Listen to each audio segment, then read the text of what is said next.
Yıldırım Bayazidxon turbasi 15-asrga oid. Biz biroz kechikib ketibmiz. Joy yopiq ekan. Yıldırım Bayazidxon o'sha Usmoniylarning eng tez chaqmoqday uchib borib janglarda hal qilib kelgan hamda buyuk Haçlı safari deydi-ku, ya'ni Haçlılar jangini bartaraf qilgan kishilardan biri Çanakkale taraflarda. Keyinchalik Amir Temur bilan jang qilib, Amir Temurga asir tushib, Amir Temurning qo'lida ekanligida vafot etgan sulton. Bu kishi vafot etgandan keyin 4 ta o'g'li orasida taxt talashi o'rtaga chiqadi.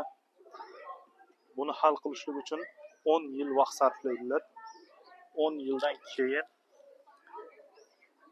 mana bu masjidda yotgan Çelebi Mahmud degan o'g'li boshqa o'g'illari ustidan g'alaba qozonib, shuning yonida Yashil jami bor. G'alaba qozonadida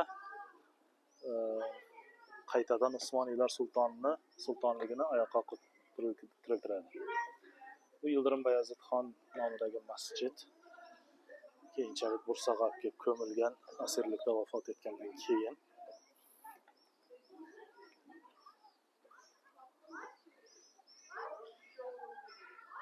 Allah rahmet eylesin.